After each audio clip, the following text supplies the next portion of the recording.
Well, what do you know? Colbert's interviewing another Jew with a book to sell.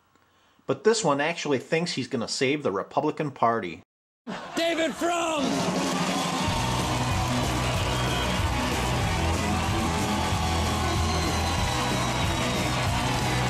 Hey, Mr. Frum.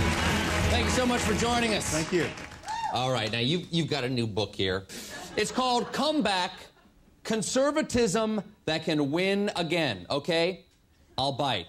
How can McCain win this one? McCain can't win this one. Barack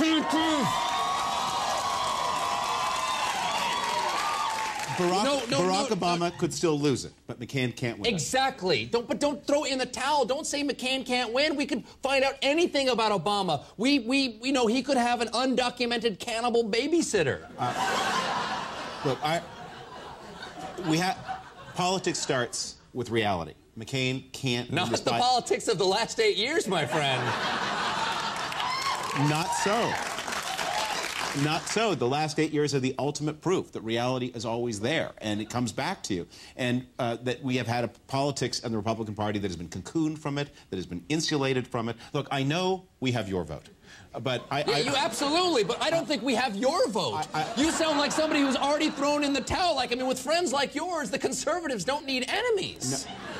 You said they're cocooned, they're isolated. You wrote a book in 2003 called The Right Man. You called Bush's leadership nothing short of superb. Why are you walking away from him now? I called his leadership in the immediate aftermath of 9/11 nothing short of superb, and I stand by what I said then. I don't understand why how does leadership become superb one day and not the other? What I said at that time was that the president's domestic policy wasn't going to work, that it was based on communication, it wasn't based on a realistic understanding of where the American economy is now.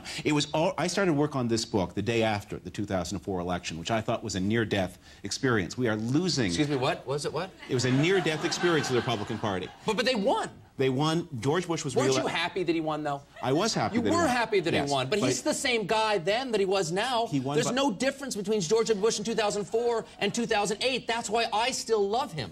I loved him then, and I love him now, because love does not alter when an alteration finds. He's not different. You're different.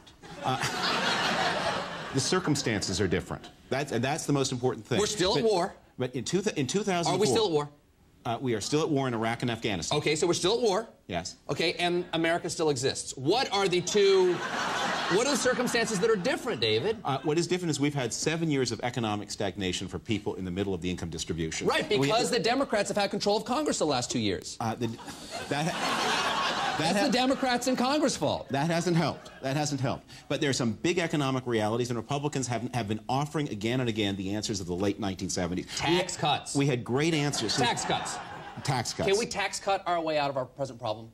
Probably not. I thought you worked for the Bush White House. That is the answer. That is the answer. Every problem. Tax cuts. That is the answer to the problems of 1978 and 1979 and 1982 2003 and 2004 and 2005, and make the tax cuts permanent. But when you solve a problem, one of the things that happens when you solve a problem, the problem goes away. You get new problems. You inherit new problems. Each problem in politics is an opportunity to solve a new set of problems. We have new problems. What happened in 2004... You know what? If we stopped solving problems, we wouldn't get new problems. You ever think about that? Maybe that's what President Bush... Maybe that's what President Bush was trying to do. Keep the same problems forever. I hadn't thought of that.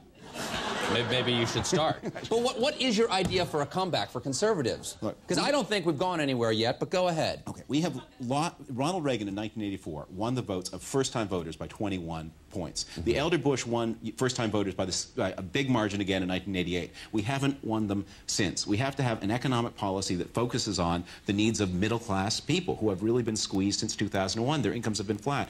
And we have to, just as the Democrats in 1980, after they got plastered, they had to do some rethinking. And it took them 12... Plastered? They had their ass handed to them for 25 years. Who wants to think that long? It didn't have to be that way if they had been more creative and flexible and recognized reality. And that's we have a choice. We're going to be out of power in 2008. The question is, when are we coming back? Are we coming? It's our choice to 2010, 2012, 2014, 2016. We get to decide, depending on how flexible and creative we are, we decide how long this exile is. And if my party says, we're going to be the party of Sarah Palin, we are going to be the party, we're going to be a rural white rump, We are going to write off the cities. We are going to write off the young. We are going to write off the middle class. We don't have much of a future. I want to... Can't we accelerate this learning process a little bit? Can't we learn faster? Well, best of luck, sir, in the desert. Well, there is the rest of us will be at the McCain inauguration in January. David Frum, thank you so much for joining us. Save me a party hat. The book is Come Back. We'll be right back.